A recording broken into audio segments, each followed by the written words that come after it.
Live from the UK, broadcasting around the world. You're listening to the Mic Ddrop Club, hosted by Douglas Hammond-Dische. Message received. You do not need to know what you need. Just engage with the podcast feed. Providing weekly insights into cool stuff we've read, saw, did, or heard about what made us say, wow, eureka, damn, nothing is off limits. If it motivates and inspires you to reach your goals, then it shall be discussed. Featuring guest interviews from high performers and people of influence, and weekly awards for the best mic drop moment. This podcast is guaranteed to leave you pumped up for the week ahead. Don't just live life. Make life boom.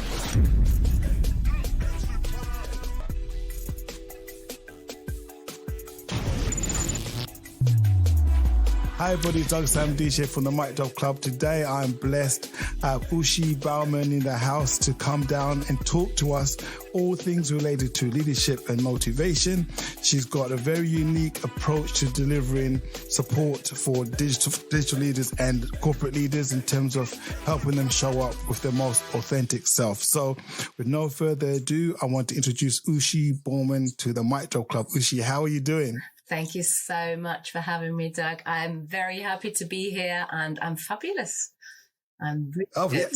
Yeah. You look fabulous, and certainly on LinkedIn, your profile does stand out, and you've got a very unique way of inspiring and helping leaders add value in the corporate world. So what is your approach, and how did you actually get into leadership in the first place, leadership coaching? Right. So I would say, my own leadership journey has certainly played a big role.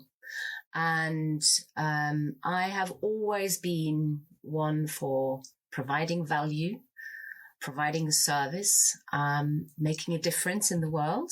And I think that's been with me my whole career. And I was in various different leadership positions and had the opportunity to learn in very, very different roles. I was in the consulting industry, I was in the pharma industry, I was in IT for a bit. I spent time in Lean Sigma in process reengineering, and transformations, change management, acquisition integrations, a real breadth of different areas where I could learn, where I could work with different other leaders in different positions, different hierarchical levels as well, also different countries, nationalities. It's always been sort of an international backdrop that I worked in. Sure. And, a little side note might be useful to know. I also love languages. I speak a few. I'm German originally, but I've been in the UK for many, many years. And I've lived in various different countries in Europe and travel. I always love traveling and interested in culture. So that is another element actually that I think adds to learning about leadership, understanding what makes a difference, etc. Now, that's excellent. Excellent stuff. So we're going to touch language as well, definitely, because I think it's a very pivotal part of communication. And as you have an international flavor to your repertoire, it's only important that you break down the differences in languages and how that affects the way we communicate, particularly as a leader. So that is definitely going to be discussed today. One common theme I'm seeing emerging from your skill set and your experience is you've always gravitated around leadership. Okay. And how did you, or what shall I say is, what inspires you to lead? Was it coming from a place where people saw leadership qualities in you? Or was it a sense that you feel like a sense of purpose that you can lead and you have a message, as you talked about earlier, about demonstrating value? So where's the nucleus of this leadership emanating from? Right. So I'm going to start with a very profound belief I have, and that is we all hold a certain amount of leadership within us. I think everybody has an internal leader. And it doesn't have to be a team lead or organizational lead, but it's about leading yourself. And I am a big believer in that potential within you. And when you're aligned with who you are and what your purpose and your passions are, I think that is when leadership can come through. And for me, it was always that making a difference, that aspiring to making a shift, to helping teams, helping organizations, helping individuals to be on a journey of improvement. And I think to help people on that journey of improvement, leadership is a big role, because you kind of help, help take them by the hand, being a little bit of a guide and empower, right? I think, and that's always been a passion in me. And even in families, even with my children, I think even their leadership plays a role. Right. Sure. So you talk about children. What was your childhood like in terms of leadership? Were you somebody that took on leadership positions at school, or was helping the people or younger people that can't do something? What were you like? I'm trying to get into the crux of the personality traits, and where does leadership actually start to form and stand out? It might be worthwhile looking a little bit beyond me as a person, but looking at my family construct, right? I'm the youngest of 5. I have 4 older siblings, and I have come from a very small village. And in that village, it was 60 odd people. That's about it. Right. Now, interesting enough, what I want to highlight is my dad, my father. He was always very unique in his skill set and his desires to be. He never succumbed to working for somebody else. He never managed to do that. So he started his own business. So he came in with his own style into life as his own leader. So he created a small family business, and he always applied curiosity, innovation, experimentation to everything he did. Right? He created his own machines. He created buildings. We were growing mushrooms as a family. It's ridiculous. A tiny little family business, right? But the way that he built it was very much driven by leadership, his own thinking put into practice. And, he's been teaching us as children as well. And being the last one of 5, I think there is a bit of that desire. You know what? I'm not the last one of 5. I'm my own person. So I always had that drive to stand out as the youngest of 5, right? Excellent. And always do well, and always, I'm a bit of a pleaser as well, doing well, and making sure that people are happy with how I perform, or all of those things. So I've loved school. I loved achieving as well. But I always kind of learned from my dad to follow what my heart's desire was. He never wanted me to go to uni. He never wanted me to go out into the world. He always wanted me to take the family business, but I had a different opinion, and I followed through, right? So you can see how the upbringing plays a role, but also your own personality trait that come together. Absolutely. Right? Yes. I like that marriage there. And certainly I've seen from my own working and trying to motivate people that the upbringing is so vital, and the hierarchical structures that we inherit as children play a big role. And so I was fascinated, and I was enthralled to hear that your mindset was not based upon your position within the family, but based upon the individuality of each person, which is great. In my culture is definitely hierarchical, and lucky for me, I'm not the middle child. That's all I can say. Yeah. So no, that's excellent. So we spoke earlier before this call about the 3 dimensions that you tend to operate in. Mm-hmm. You know, something about the conscious working, the hypnotherapy side, and the operating system. Mm-hmm. So can we break that down before we move on? Yes. The first thing that I wanted to say generally about all of those 3 areas is the power of making space and having a thinking partner to think about yourself, your circumstances, your behaviors, your habits, your nature, right? What kind of, we talked a little bit about characteristics. I think that is an important backdrop. And before I answer your question, I want to highlight how I got to that place, right? So when I was in my corporate journey, it was always very fast paced. It almost felt like being on that fast train, right? And you just you execute, you function, you one thing to the next. It's always fast. So we hardly ever stop and reflect and think and saying, is what is happening right now the right thing for me? Is what is happening helping me, hindering me? Do I want to be where I am? And that's one of the things that I love so much about what I do, because now we're going to go into the different levels, right? So you have the coaching when it comes, the leadership coaching when it comes to your conscious mind. How do I see myself and how do I think and how do I behave?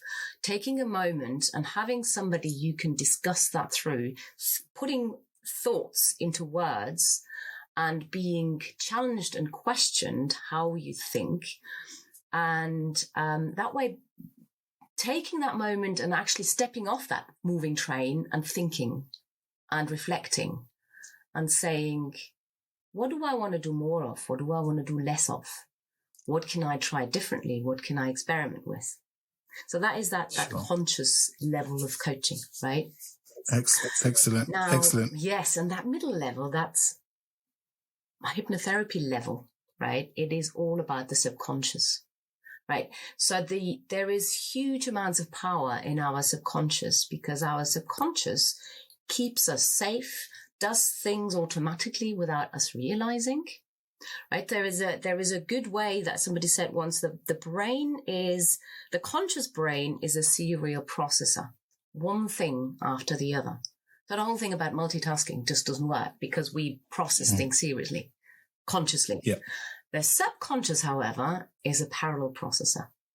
The subconscious takes in so much information without us realizing, without us noticing, and stores, categorizes, deletes, surfaces, accentuates, whatever it needs to do to keep us going, right? And very often our subconscious makes us do things automatically. So there is this wonderful word play in English. It's respond and react. So the subconscious makes us react.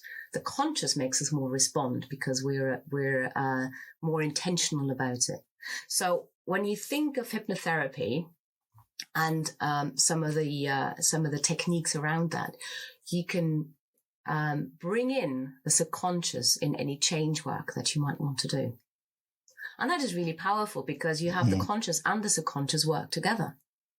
Right? Sure. And then you have the baseline, which is the operating system. And that's where a lot of the neuroscience comes in and the place of, natural strength that we're born with. So there's a wonderful framework called positive intelligence. And this is a brainchild of a wonderful man called Shirzad Chamine. He is a Stanford professor. And you can also call it mental fitness. He's really devised this. He's written a book. He's trained thousands of coaches on this. So he works through coaches, right? But the whole philosophy behind it is to look at your behavior as an operating system, right? And it all comes from a place of natural strength. We all are born with our natural strength. Whoever has children, when the baby turns up, you look at them and they're all different. They come with their natural strength, right? It reminds me of my older son.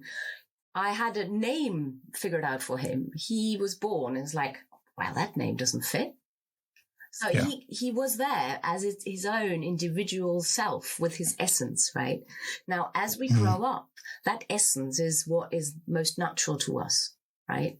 So when we are then faced with challenges, very often we gravitate to those strengths and overuse them, right? And then they can become, they can work against us. We call that self-sabotaging behavior, right? Rather than helpful behavior, it becomes self-sabotaging. And the way to identify is when the helpful behavior has a positive emotion associated. The self-sabotaging behavior has a negative emotion associated with it. Imagine a person who is very driven, very target-driven, and goal-focused, a doer, and so on and so forth, right? So that's a wonderful strength to have. However, when they overdo it, they might start to micromanage others. They might say, no, I need to get involved in all of this, or I can only see my own personal value in my achievement, but not in what I actually bring day by day. So that's when behavior can, or these strengths can become sabotaging. But because it comes from a place of natural strength, it's so second nature to us that very often we don't realize that's what we're doing. So mental fitness teaches you, first of all, to recognize that. And there is 10 different categories. We call them the saboteurs. And the saboteurs, exactly. They're in their head. Okay, guys, everybody ready? Right? We get a mic drop for that. Mic drop. There was so much there that needs to be unpacked. And where do I begin? You start talking about mental fitness. These are terms that are not in the usual spoken vernacular. Mental fitness, you normally attribute fitness to physicality. Absolutely. But there's a mental fitness to side of things. I will get you to go into those 10 different dimensions, should I say, or levels, should I say. But I want to unpack things slightly so that I understand, so I can frame it, because I'm learning at the same time, and I'm thinking, what key things would the listeners really gravitate to? For those who've never been challenged, I'm a mental health practitioner myself, so challenging my thoughts before I was trained was something foreign to me. I was not trained, or the whole concept of having a partner to share the way I think, how I process information, I found extremely frightening. I found, so could you break down the art of challenging that whole concept of having a partner to bounce off ideas and challenge? What's the art of challenging in the first place? Yeah. I think there is 2 groundbreaking foundations. And one is to find somebody that you truly have a rapport with. You cannot do that with everybody, but you have to feel that connection. You have to feel like you can trust that person.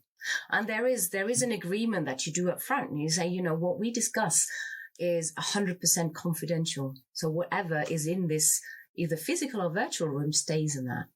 And there needs to be the confidence that is truly true. Right. Yeah. And then the second one is, and that's really hard sometimes, and that is to approach the conversation in the most non-judgmental way that you can. Right.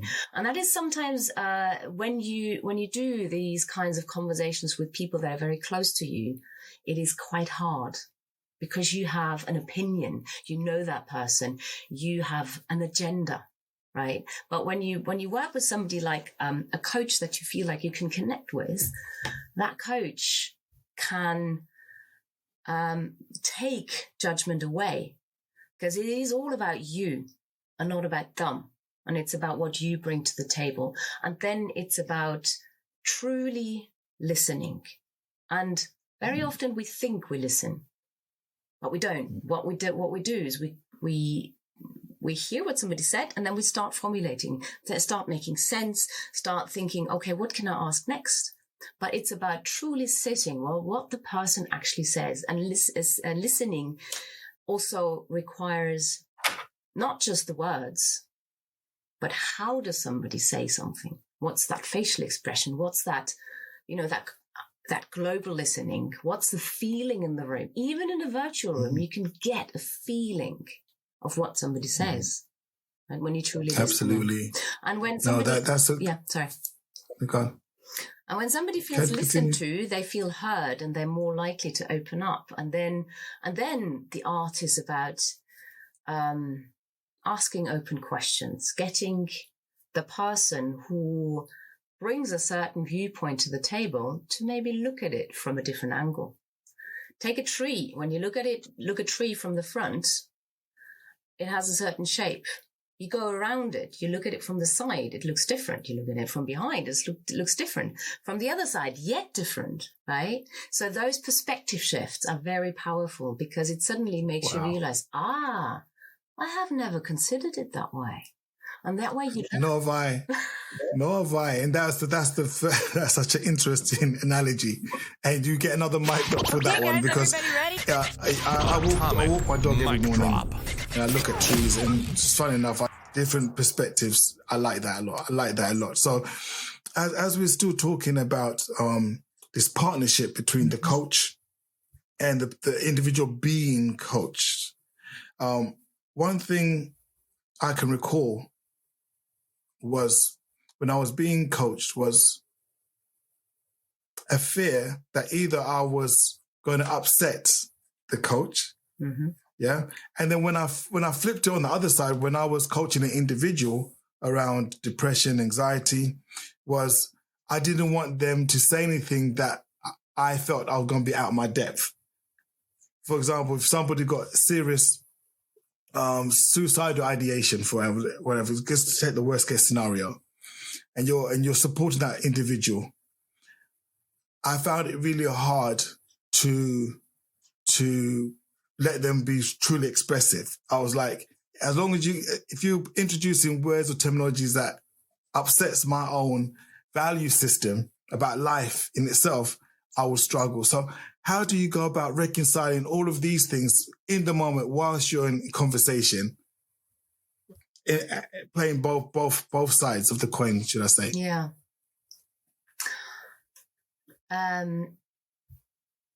As somebody being coached and coming to the table, I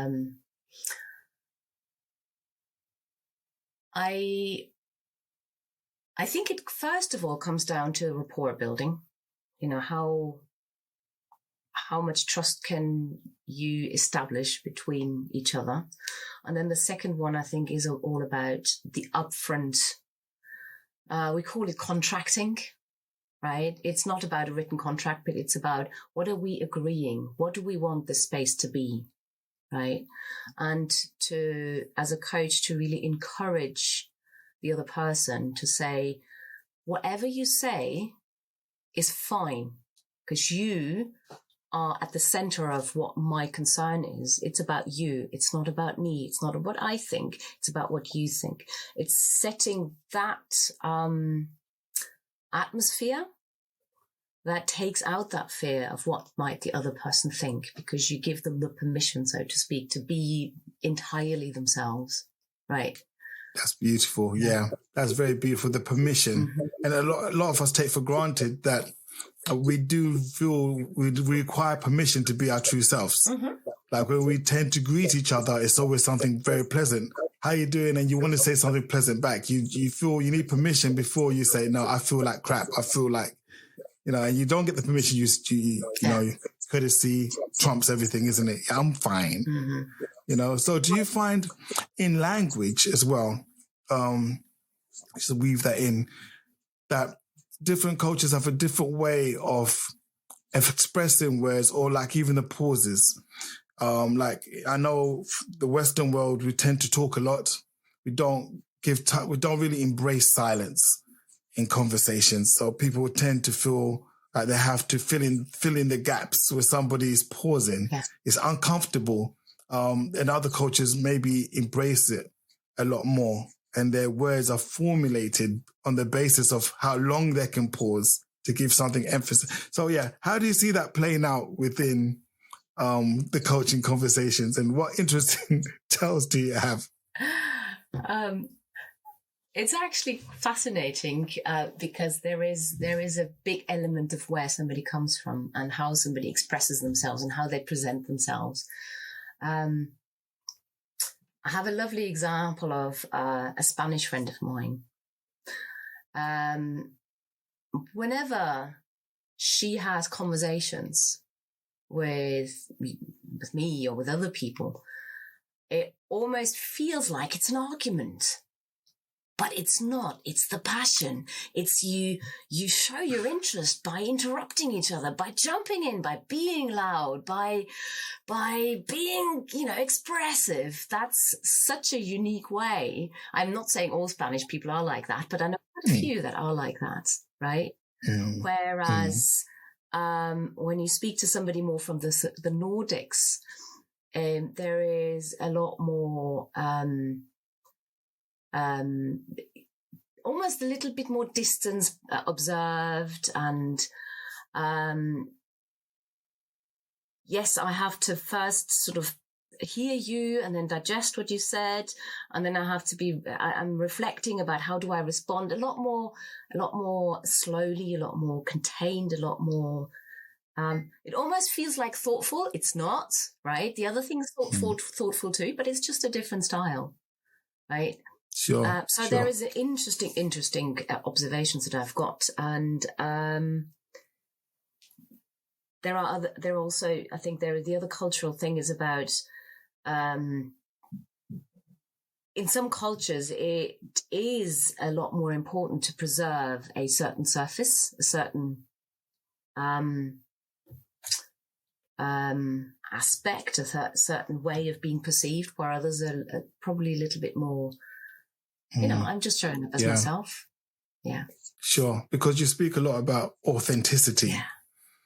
And when you have cultures that are maybe suppressing authenticity because you have a communal or common persona, you're a country first, individual second or third. How do you get somebody to start thinking about who they truly are, what do they actually like, and how do you support them on that journey? So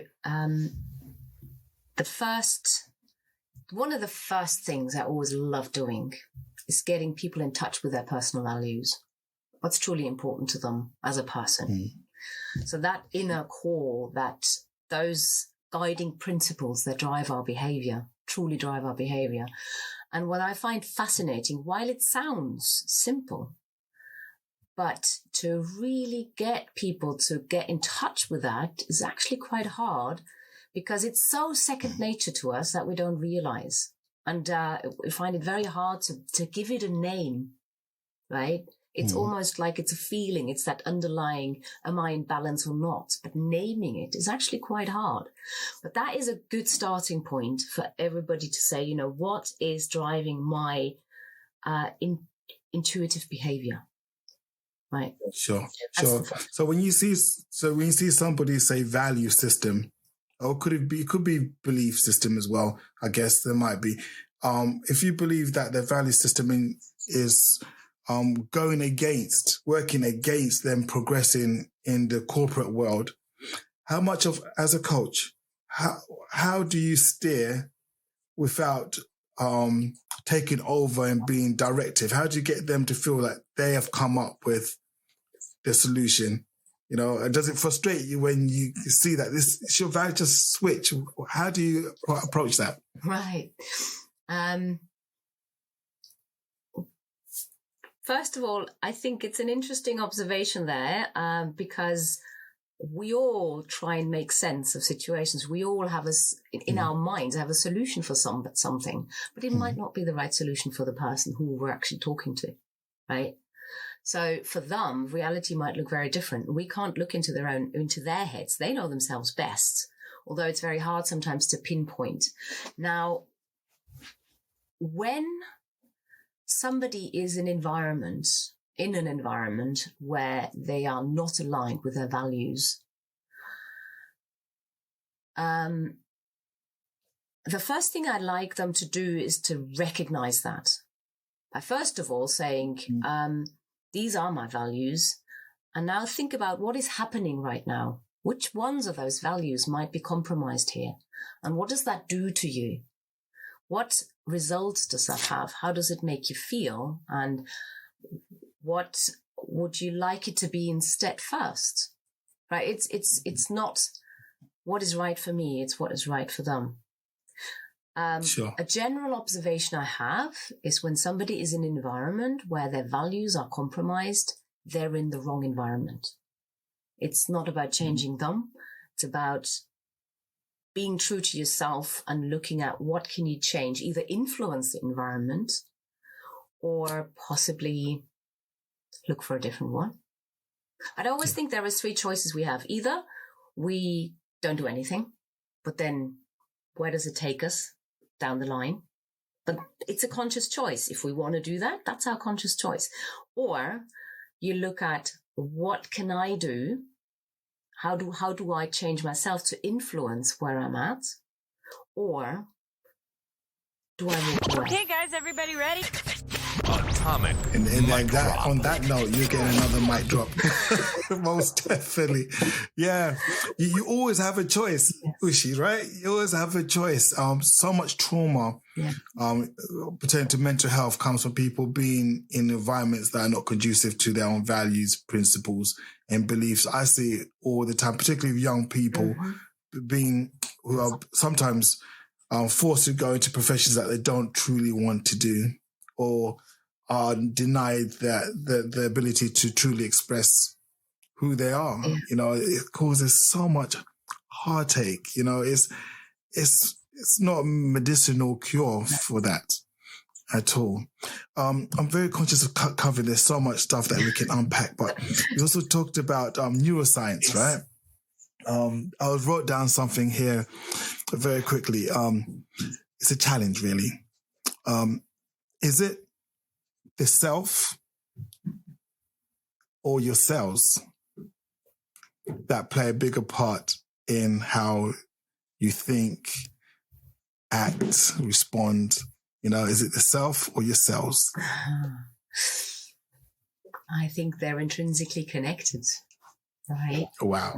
Yeah. So we are building neural pathways through repetitive behavior, right? So our brain is a master in energy saving, right? So when there is a trigger coming our way, when something happens, a situation arises, and the brain says, "Ooh, I recognize that." It runs off into its library and says, "Ooh, I've seen this before. Let's take a behavior out and throw it out there," right? That is a neural pathway, because this is something that we've known. It's a trigger. It's a response. Let's do it. We can save energy with that, right? Now, this is how we build over time those neural pathways, by having behavioral patterns, right? They're becoming habits. Now, they might serve us very well, but there might come a point where some of those habits might not serve us anymore, right? And what we can then do is we can then take a step back and say, and that's where it's sometimes very hard to do it by yourself, to recognize, what is that behavior? How does it not help me? How can I recognize it? How do I want to respond instead? And that's leading out. That's not easy. But if you have an intention, and if we are having a plan to how else to react, we can then practice that, right? It's that intentional response. And when we do the intentional response repetitively, it builds a new neural pathway. Here you go. The cells then align again to our intentional behavior. So I think that's how they're intrinsically linked with each other. The interplay. Because some people tend to feel like, I can't progress forward. It's just the way I am made up. It's the way I think. It's the way I am. But you're challenging that by first recognizing there is a connection between the two, but you can I think differently to formulate new neural pathways that will change your outcome, right? Yeah. Yeah. So as all of this, in terms of the process, if we were to, you talked about the serial and the parallel way, the different, so the subconscious and the what's it called, the operating system work, right?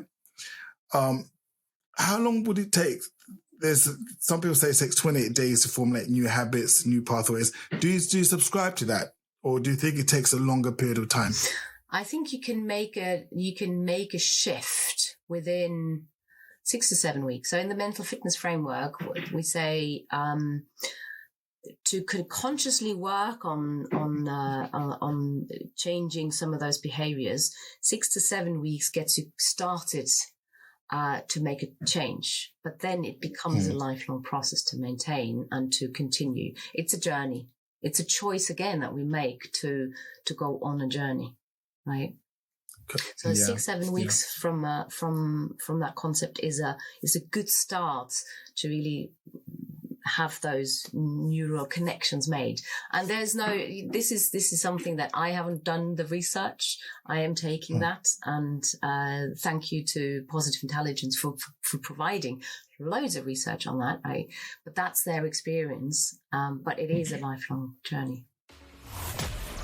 Do you struggle to achieve your goals or to find your purpose in life? Why waste your time dreaming when you could be fulfilling your biggest, boldest, brightest goals? Tune in to the Mic Ddrop Club and listen to guest speakers and people of influence as they reveal their secret techniques to help you to get to your dreams and goals and turn them into reality. Do you struggle to prioritize your tasks to achieve your goals? Surely there's a better way. We don't have to land in space to be great. Frankly, we don't need to, but given the opportunity, wouldn't you like to do something spectacular and make an impact? Tune in to the Mic Ddrop Club, where the secrets behind achieving extraordinary results are shared weekly with your host, Douglas Hamandashay. We'll be with you every step of the way, giving you all the motivation to not just live life, but to make life boom.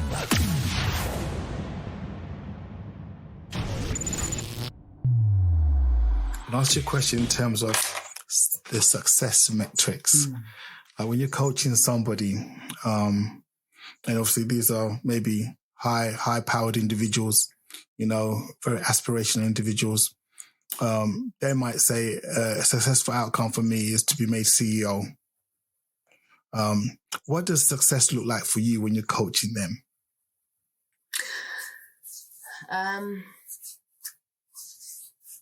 When we go into an agreement of coaching, I always start with the question, imagine however long, let's say a 6-month engagement. Imagine yourself at the end of our engagement. Where would you want to be? How would you say success would look like? This is my starting point. Because it's not about my success, it's about their success.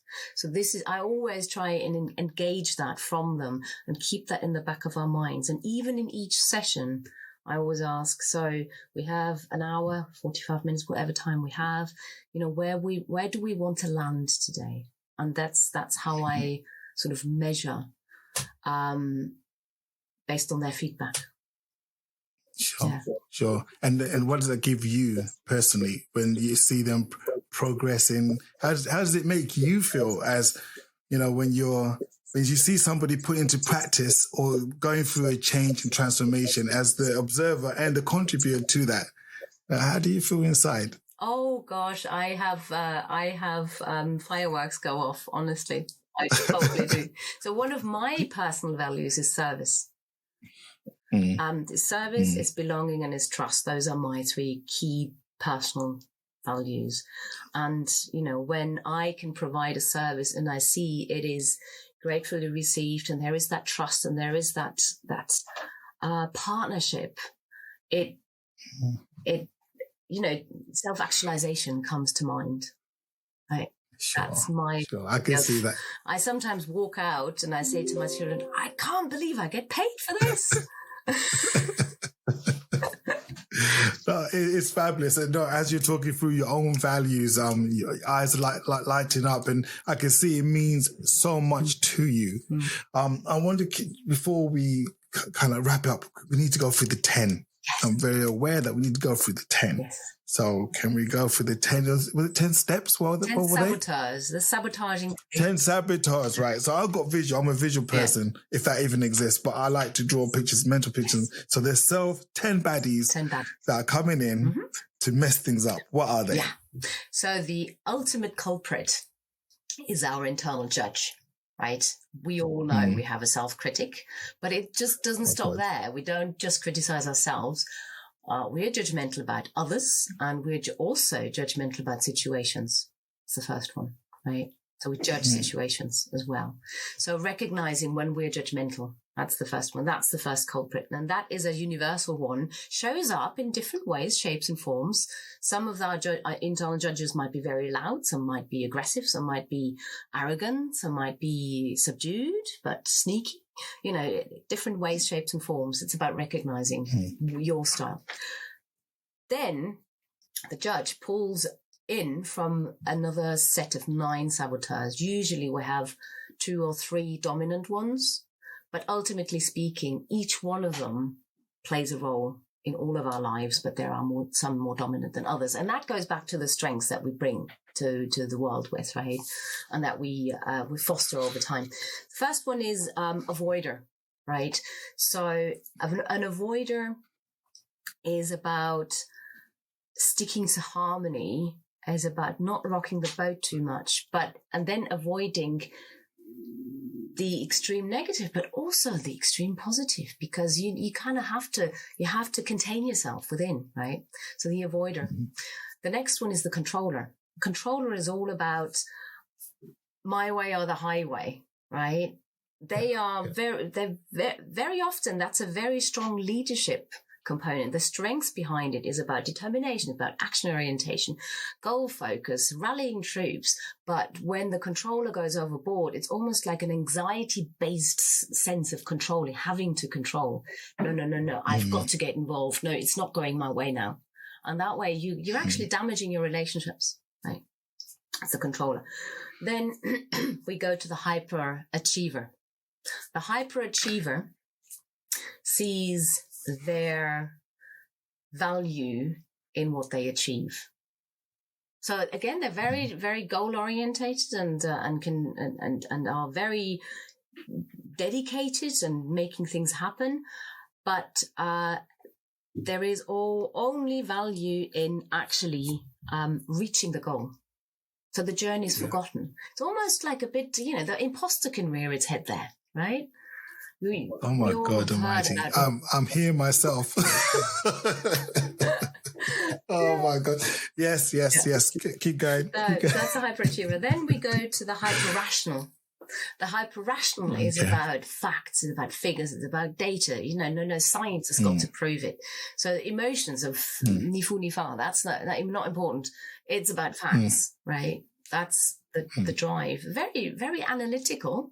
Great strengths to have, but when the emotions are getting and that interrelationship gets completely sidelined, that damages relationships, right? So that's a hyper rational. Then you have the hyper vigilant. A hyper vigilant, what they bring is an awareness of dangers and risks in the world. But gosh, if the hyper vigilant takes hold, you see danger around every corner. Oh my God, right? Your anxiety-based drama around everything that can go wrong, right? So that's the hyper vigilant. I know people like that. Yes. Yep, definitely. Yes. Then let's move on to the pleaser. The pleaser is somebody who bends over backwards to respond well to the other person, that the other person says, yeah, I like you. I agree with what you said. It's like completely ignoring own boundaries. It's all about giving. So much so that you're becoming resentful almost, right? And are these characters typically exploited as well? Yes.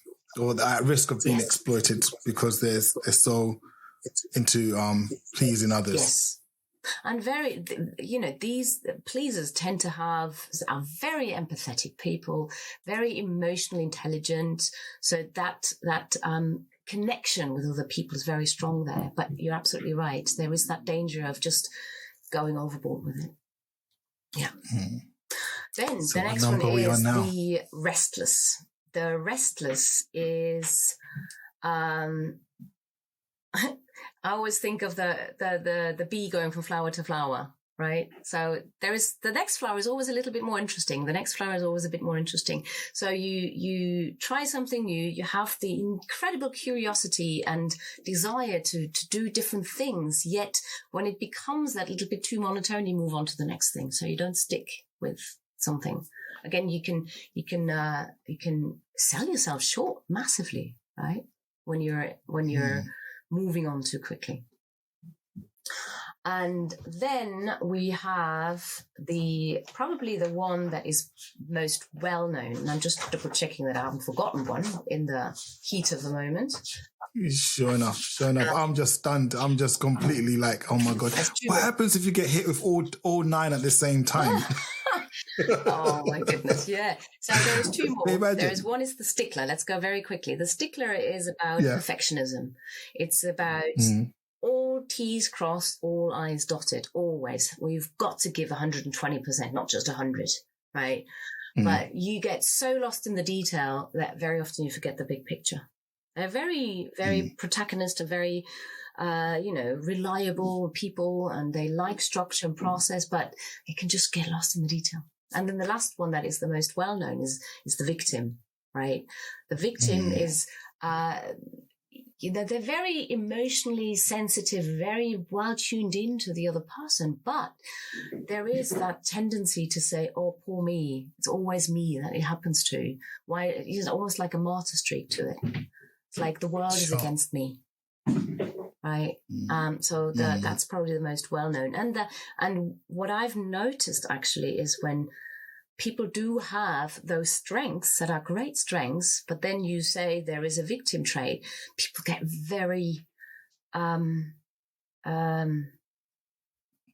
negatively impacted. They find it's really, really bad to have the victim, right? They feel they feel like it's almost like an insult, right? So all of them are horrible, but all of them are coming from a place of incredible strength. So that's what we want people to connect with. What's that strength? How can you bring empathy to yourself? How can you bring more curiosity? How can you be more in tune with who you are? How can you be more interested in what are the different options, and then taking action in that strength-based way? That's where you want to move. Excellent. You are so much more. MicDropClub.com. Make life boom.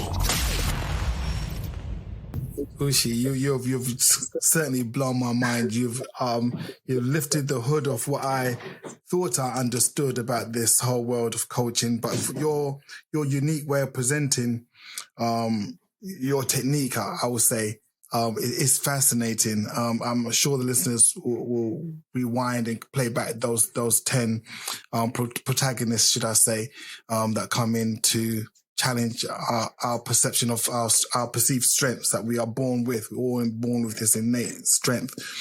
So in a sense, we're rethinking. Yes. And that's a plug for you, Uschi, to come in and talk more about rethink and your value proposition in the coaching space. Yes. So rethink, it is very much based on my own journey, right? Stopping and rethinking and saying, what is actually right for me? Right. And so what I am a big believer in is, with my coaching, I believe there is potential within each one of us. Right. That is my true why. We are all unique individuals, but sometimes we are blocked through one way or the other. It could be some of the saboteurs. It could be what we've experienced. It could be the environment we're in. But it's about rediscovering your authentic self. And then, when I help people to take a step towards being more their authentic self, to break down what holds them back, it makes them that little bit happier, and it makes them that little bit more fulfilled, and that makes also their environment that little bit better, radiates out, and ultimately makes the world a better place. So for me, leadership coaching is about helping somebody to really embrace their potential and to help them on that journey to find more fulfillment, more happiness, more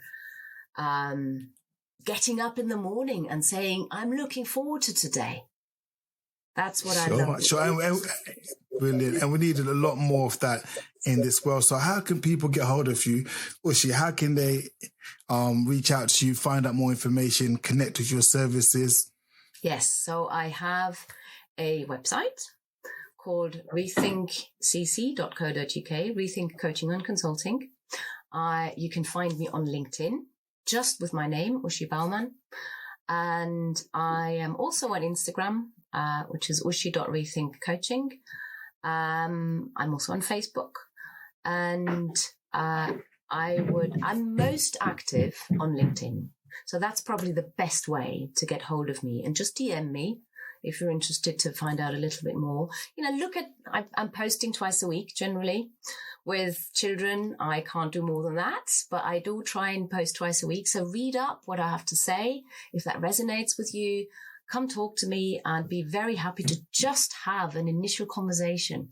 And remember what I said in the beginning. It's so important to have that connection. So that it could well be that you say, I can't work with her, or I can't work with you. But that's fine. Then go find yourself somebody that you can work with.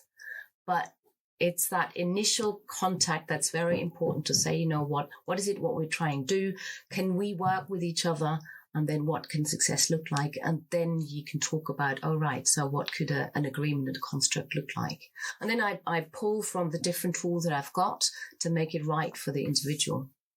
I haven't got necessarily a standing program, but what is right for the individual? Everybody has their own needs.